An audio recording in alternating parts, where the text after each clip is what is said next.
Thank you so much. I'm here sitting down with Maricopa County Sheriff Paul Penzone. So thank you for sitting down with me and doing this interview.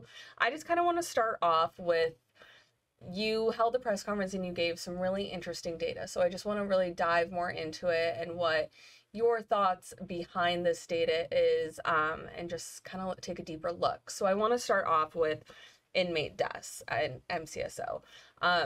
Over, I guess, 2020, 21, 2022, what do those numbers look like? Are they rising? Are they lower?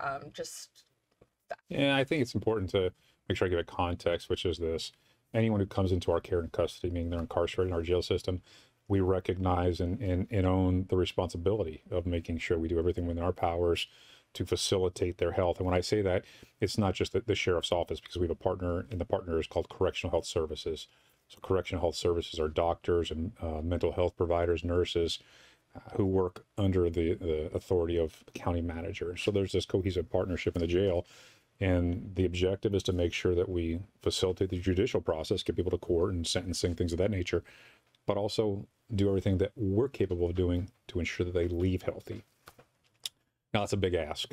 So the reason that I wanted to have this news conference and provide the data wasn't so much that I expected it to be a story on the evening news that night. It was more so to just help journalists understand the complexities, because there are a lot of different variables. So as you look at those stats, as you would ask, what are we seeing? Are we seeing a trend that's, good trend, a bad trend? I think loss of life in any capacity is a bad trend, but we are seeing those numbers climb. Part of that is because coming out of COVID, we're seeing a climb in the population of the jail system. So proportionately, unfortunately, we're seeing more deaths because we have more people in custody. But, there's other factors, and one of the most influential one that I want to speak to was fentanyl, the devastation of the drug. Not just that it takes life, but that it breaks life. And what I mean by that is we have inmates who have tried to commit suicide and were unsuccessful, which is kind of an odd term to use for someone just, who survived an attempt like that, because you're thankful. But when we asked them why, what drove them to that, they said that the withdrawals from the fentanyl were so severe that the pain and suffering was that they saw suicide as a way to avoid that suffering, that it was a better option for them. And that in of itself is concerning. And so you say, as the population is growing, as we're coming out of COVID, we are seeing those inmate deaths rise. So we're only 4 months into 2023.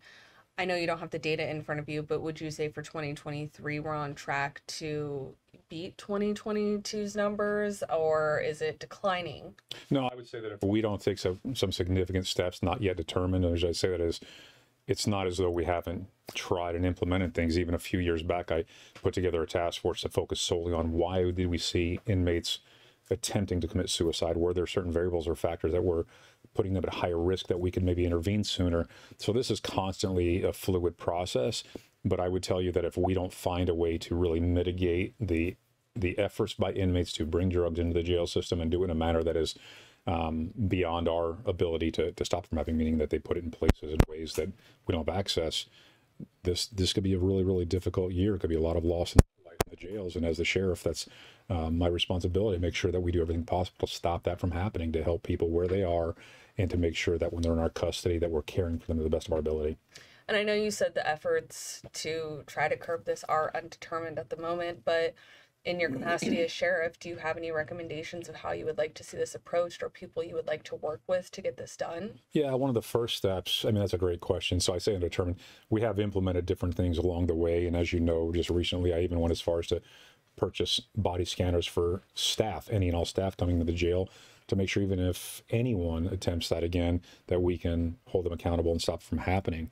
I've already commissioned my CFO, the Chief Financial Officer, to basically create 4 new positions, not so much adding positions, but taking 4 existing detention officers from other spaces and train them to be canine deputies. And their sole responsibility will be to stay in the jail full time with canines who are trained specifically for scent of drugs. So a lot of the dogs that you see are shepherds or Malinois and things of that nature, where they can be trained for multiple things: smelling drugs, bombs, pursuing criminals. I don't care if it is a beagle. If it is adept at identifying a scent and that scent happens to be drugs that we're training them for, then we will run through the jail system on a regular basis with dogs to do that.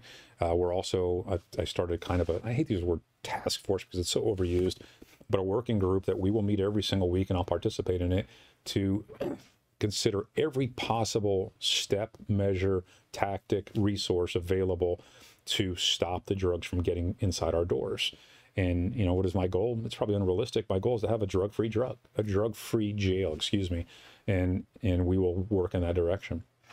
And I kind of want to just pivot back to inmate deaths. I remember during the press conference when you gave those graphs, there was the deaths that happen in holding cells and the deaths that happen in incarcerated.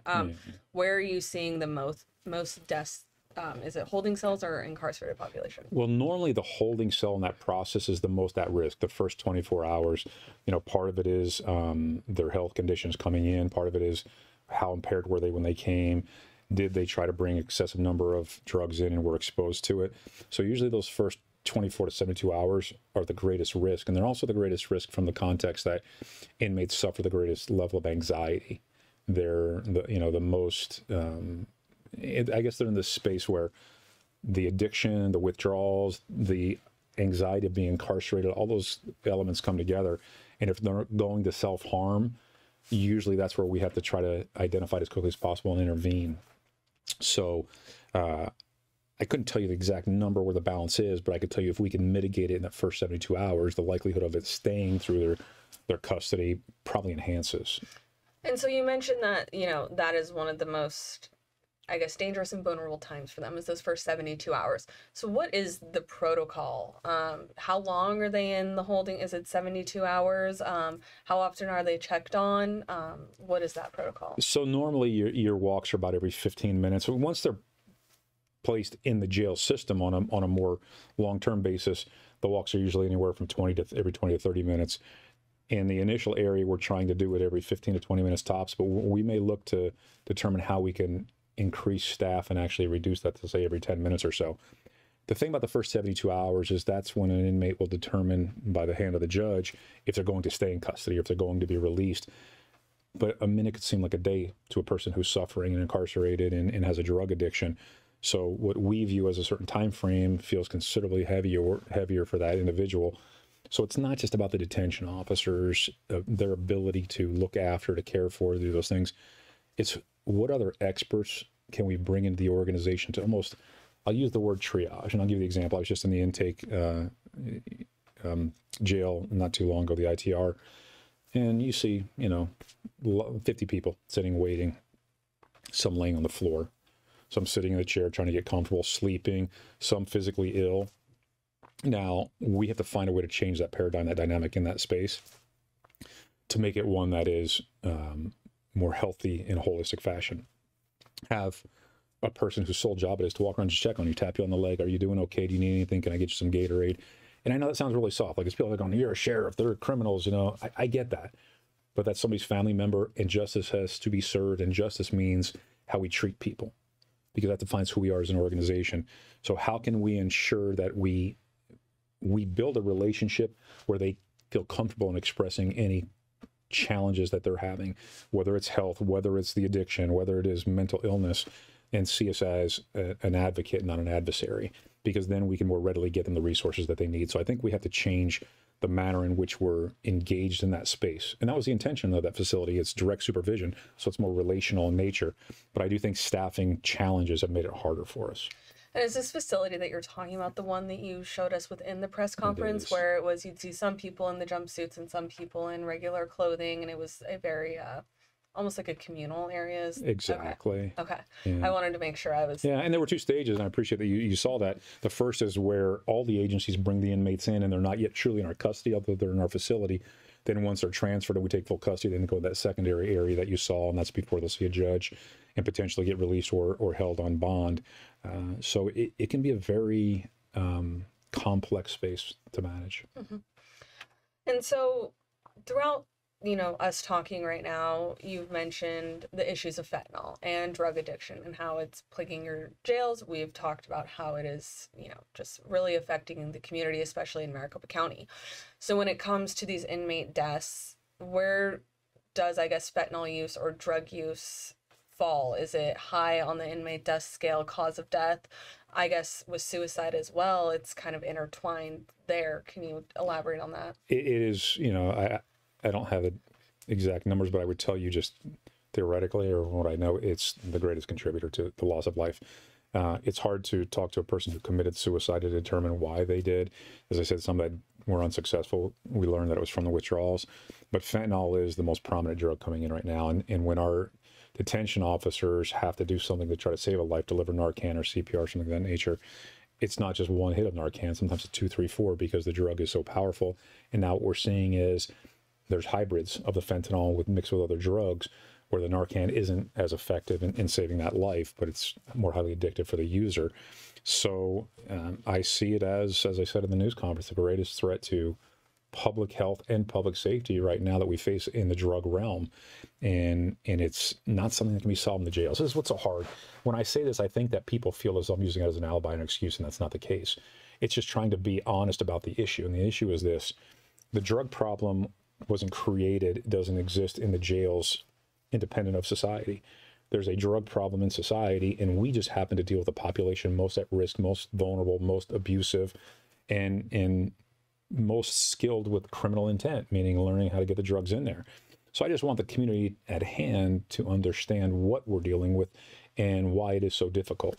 And we will work through it, but what we can't have is this kind of singular focus where everyone looks at the organization and the men and women who do the job and point blame as though they're the reason this is occurring. You know, if you think about how many times we delivered Narcan, which is in the hundreds, you know, not thousands, how many lives were saved because of it at the hands of these DOs? So in one moment, someone will criticize, you guys don't do enough. And then suddenly you see a person delivering Narcan and doing CPR and putting the AED on someone and giving, all the care and compassion possible, not even as a paramedic, as a detention officer who's trained in some fundamentals. And you can't look at that person and then go, and that's the same person who was callous and let this other person die. That's not who they are. If there are individuals in the organization who fall short of their expectations or violate our policies, or just don't align with our belief system, I will hold them accountable or wash them out. And I think I've shown a good track record of doing exactly that. It's going to require transparency, accountability, and creativity to overcome this, and it won't happen overnight. And you mentioned just how dangerous and deadly fentanyl can be, and your detention officers, you know, providing doses of Narcan, CPR. I've also heard of how, you know, dangerous fentanyl can be to just the people around it. What are you seeing when it comes to the safety of your detention officers being surrounded by this drug? I know that just when it's out at times, it can be, you know, really toxic. So how are you guys protecting yourselves, or what would you also want the community to know about the dangers of fentanyl when your detention officers are handling people ODing on fentanyl? In a certain form, it's very dangerous. If it's in like let's just say it's broken down to a powder form, and a detention officer were to take some of it in just through, you know, unintentional inhaling it. You know, we've had very few, fortunately, and I'm trying to find some way to knock on it, but we have a few circumstances where we've had employees have a reaction, have to go to the hospital, get checked to make sure they're okay. So the inherent dangers are extreme. It's not as though just the pill itself can maybe do that same level of harm, although it could be harmful. It depends on it. But inmates look for every possible way to transport that contraband into the jail. I'm sure you recall I mentioned what they do with paper, where they'll take a piece of paper and dilute a drug into water and soak it, dry it out, and mail it in, tear pieces off, and eat it. So if you had something like that and it was wet and a detention officer would put their hands on it, it potentially could be absorbed through the skin. Same thing, you could have a reaction that could be devastating for their health. So they have to be conscientious of that element, not to negate the other aspect that's often overlooked, is what is the behavior of a person who's impaired by drugs, whether it's meth, whether it's fentanyl, whether it's any other drugs that we can name that come into the jail or into society. They behave in a way that is irrational, dangerous, violent, and detention officers have to try to determine all those elements when engaging with somebody who's impaired. And you also mentioned just the amount of doses of Narcan administered is in the hundreds, could be in the thousands. How long has it been protocol for the department to use Narcan or administer Narcan? When did that become protocol? It's been a couple of years since we implemented it, but I would tell you in the last year, 2022, was when I directed that we just train basically the entire organization, for the most part, all the detention officers, majority of the sworn staff. And at one point, we had Narcan available in the jail, and now we actually issue it so that employees have one that they're carrying on them, and then there are additional doses in cases in the jail system. So if they need to get another dose or they don't have one available, they can utilize it. So it has become common practice, and basically everyone in the organization has been trained on how to implement it. And as soon as we see someone down, it's not a matter of trying to evaluate if it's drug related. We know the Narcan will do no harm to a person that's not impaired by drugs. So what's one of the first things that we'll do is try that with the hopes that if they were impaired, it'll immediately resuscitate them. And then we'll take the other steps like CPR, AED, determining what other factors could have been contributors while we call for paramedics. And over the past few years, have you seen an increase in the amount of Narcan that employees within the jails are having to use? And if you are, when would you say that increase started? It's definitely increased. I would say it's just been like I said, as I project back, I say 2 to 3 years was when this thing really started swinging in a direction that we saw that it was devastating. So we turned up the volume on how we went about it. So every year it just increases because the volume increases. I mean, if you look at the seizures this year already, the first quarter, compared to last year, I think the number was like 3,500 grams of fentanyl last year in that range. And we're already at 2,000 the first quarter this year. That means we're trending. It's two things. We're trending in the wrong direction as far as inmates trying to bring drugs into jail, but it also shows that our staff is more vigilant about making sure we do everything possible to seize those before they get inside the jail. So does it mean that the number itself is different? I'm not sure, but we can say the number relative to our seizures has increased dramatically. And I'm going to ask you about seizures here soon. I guess my kind of last question on this topic of Narcan being administered and overdoses and even seizures, would you attribute that increase partially to fentanyl just being more prominent in our communities and more people being addicted, but also similar to just a growth of population? It's a side effect to a growing population, and also the drug just being more prominent in the community? Yeah, I think it's a great question, and you really sum up the answer for me in your question. But to give some perspective on the number so people understand, there was a time when our jail population on a daily basis would be about 8,000, 8,500 inmates every single day, with 200 to 300 leaving and coming in each day. During COVID, we made a concerted effort to avoid, and I say we, meaning the law enforcement population, avoid booking people for nonviolent misdemeanor offenses. Those would be released within 48 hours anyway to keep the population down so we can manage it due to the pandemic. We got as low as 4,000 inmates. And since that time, the number has continued to trickle back up as we've hopefully put COVID behind us. Right now, the jail population is about 6,700. So in the time frame you're speaking of, our inmate population went from like 4,000 to 6,700. And, it was about a 40% increase. So just proportionally, the number of overdoses, exposures, things of that nature are going to climb naturally with it, but I'm not okay with that. My belief is we need to turn that number down regardless of how big the population is. And that is going to be our commitment, for quite some time until we can figure out the most effective ways to do that.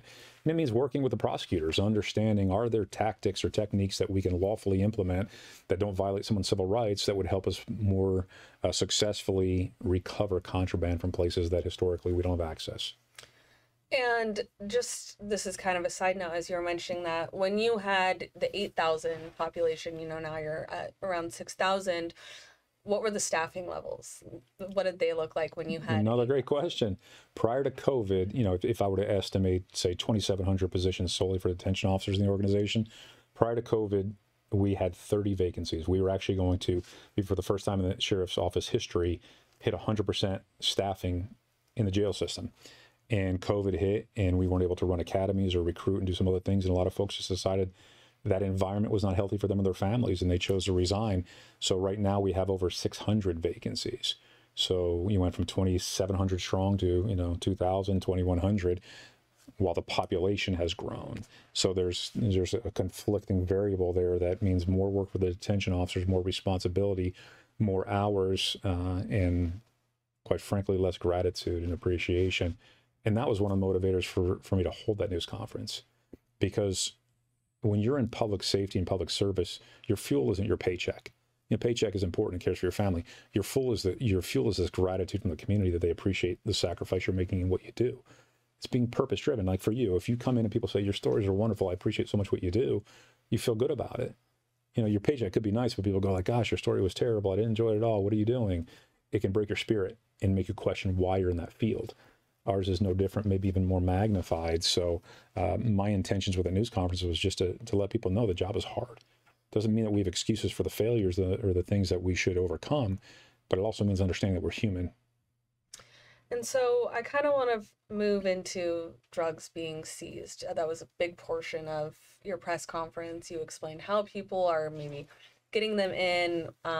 So can you explain to me what you guys are seeing right now with just attempts of trying to bring drugs in and what the volume looks like? So if I could help you visualize walking through, I know you've seen it, but for our audience, when you enter into our jail system, the first thing that's going to happen is, and again, this is post being searched by the arresting agency. So whether there's an officer or deputy on the street, their responsibilities once you're under arrest is to search you for any contraband. And so would that be like your pockets? Yeah, pocket. I mean, literally your whole body. They're going to do your waistline, your socks, your shoes, your pants, everything that they can lawfully check on you.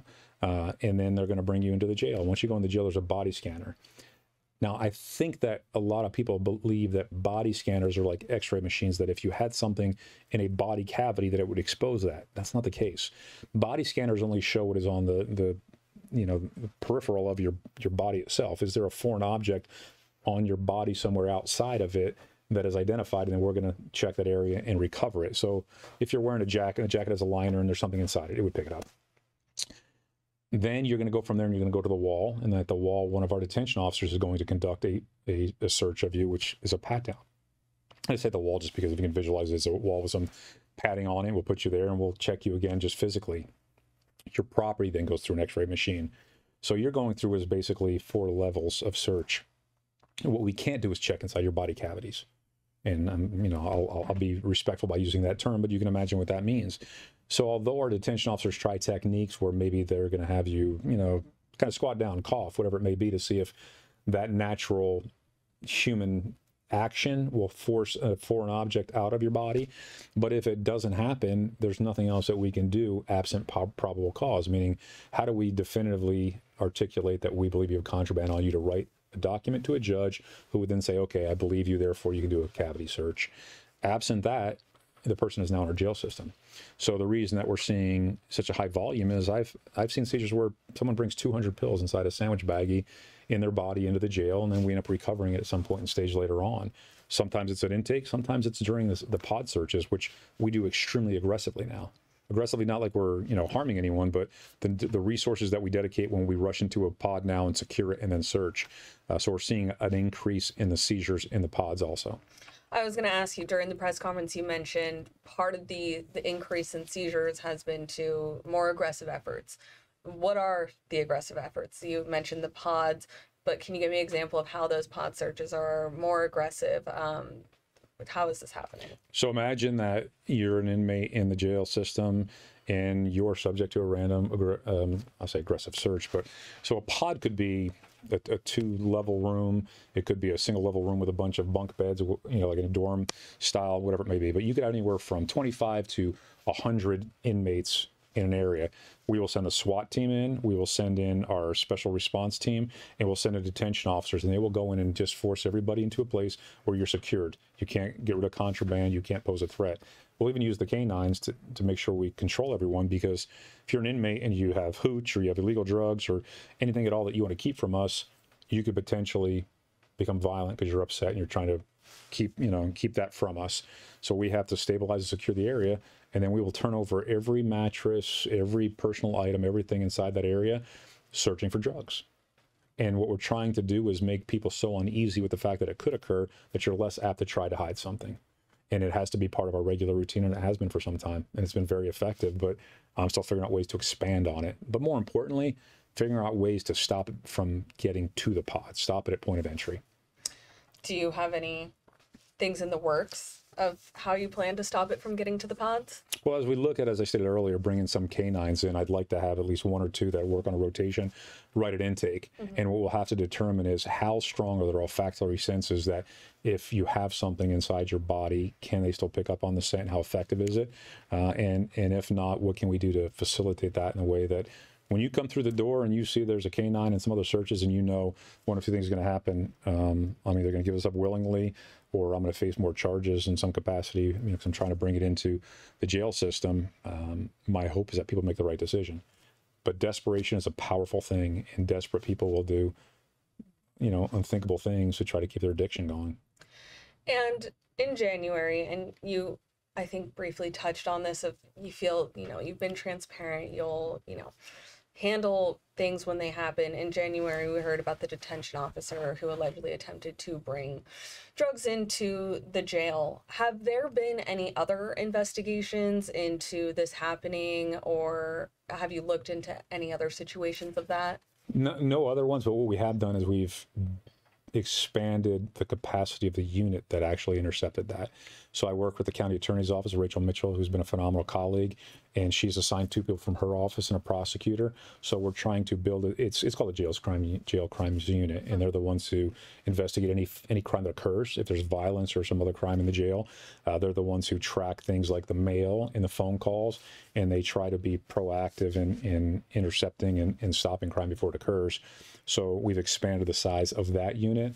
And last I heard, my understanding is that the body scanners are either on their way or about to be transferred into our jails and hopefully implemented within the next 2 months. So we'll get that up to speed. I would tell you, it was never a hard decision for me. Yeah. But I was somewhat surprised that people were so concerned, because they were worried about how it would be perceived. Mm-hmm. And all I worried about was how effective it would be. Yeah. Not because I don't trust my employees, I do.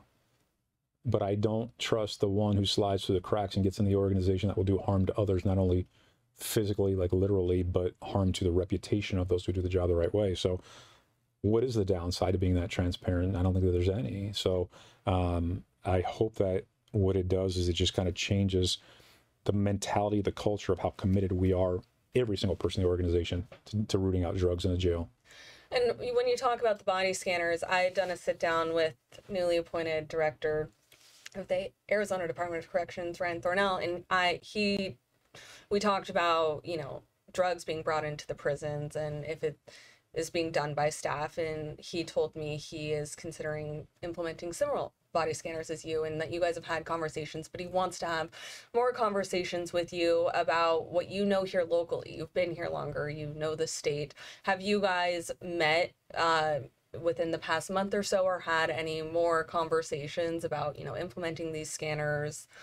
What does that relationship look like? We were on a Zoom together addressing criminal justice reform with an organization that's highly invested, and had some dialogue. And then we actually had a meeting scheduled, and I apologize, can't remember what it was, but there was a major event that I think was affecting the Department of Corrections, so we had to reschedule it. Mm-hmm. But no, I think it's important for everyone in this profession to have a collegial relationship, to talk about best practices and what's working, and learning from each other. And, there are things that we can learn from DOC. There are hopefully some things that we can teach them in our efforts, and in the end, that we're all better because of it. So I look forward to those conversations, and anybody, in the law enforcement community. I've learned a lot from my colleagues, and I just want to be a good colleague in return. And during the press conference, a reporter brought to your attention that MCSO doesn't notify if there is an inmate death, and that was something you said that you would definitely look into. Is that a new practice that your department is considering adopting, is notifying when there is an inmate death? So actually what we're doing, I spoke with the county attorney's office, and they're working on something for me right now where, and I need to distinguish the difference. Mm-hmm. So, because someone had brought up, well, Phoenix PD does whatever within 2 weeks. We're really, aside from DOC, we're one of the only agencies that deals with in-custody deaths, right? I mean, it could happen, an anomaly where a police officer has them in their car at a holding station, but we are the custody agency. The other issues are when we're involved in the use of deadly force. And since I've taken the office, I've always done my best to release any video and information that was available for release within 7 days. Mm-hmm. In this situation, and shame on me, but I didn't recognize that we didn't have a formal way of notifying any death. And oftentimes what occurs is someone's transferred out of our custody. So say they have a medical issue, overdose, natural, whatever it may be, they'll be transferred to the hospital. So people dying actually in the jails is relatively low compared to the number of the people that died that were in our custody then transferred. Regardless, what we have to do is have a better notification process. So I spoke to the county attorney's office, and we're working right now on the best way to have a written notification to next of kin immediately, so there are no questions. Because what is I'm hearing often is, well, they're not telling us anything. There's only so much we can tell you. We're limited to it. So if a person is found unresponsive and we can't resuscitate, we don't know the cause of death. The medical examiner does the investigation, and at the conclusion of their report, then there are facts.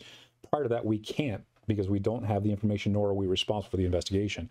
If there was a criminal act, then it's a fluid criminal investigation. The same thing, until conclusion, you can't. So what we have to do is we have to be more consistent in our process to notify next of kin, to have something that goes out so that people understand if someone did die in our custody or a transfer from our custody, and then be very clear so that people understand the timeline and their expectations of when they'll receive more information is lawful. A news media outlet saying, well, they're not talking to us, we're not hearing anything. I understand your frustration, but if I have nothing that I can share, all you're doing is portraying it as if we're hiding something when we're not. And I just want that to be fair and consistent. That make sense? That was a lot. Sense. No, it makes sense. Yeah. I get it. Well, those are all of my questions on this topic, but is there anything that you want to add? Well, I would just offer this. I'm not one of these people that looks and says anyone is to blame for anything that happens to law enforcement other than those responsible. But if you genuinely believe in what law enforcement does on behalf of a community, provides order and safety and security and holds people accountable in the same way that we should be accountable, the only way that we overcome these challenges is if we find a way to improve the quality of these organizations, which means finding a way to better promote the value so that people will consider this profession. And I think that if we don't tell the true full story on the complexities and the challenges, then it just looks like law enforcement's not doing their job as well as they should. I want to have the day where I have so many people that are applying for the job that I can pick the cream of the crop, those most qualified and deserving to be in this profession, and then our organization and our profession will reflect the greatness of our community. It doesn't happen the other way around. So I'm just saying, thank you for the honor of being sheriff. I take great pride in what I do. My men and women work very hard on behalf of this community, and I think we have bright days ahead, but I hope that the community understands we need your support, and we need you to look at that next young man or woman and say, you should be in law enforcement. You'd probably be great at it. Thank you so much for sitting down and having this conversation with me.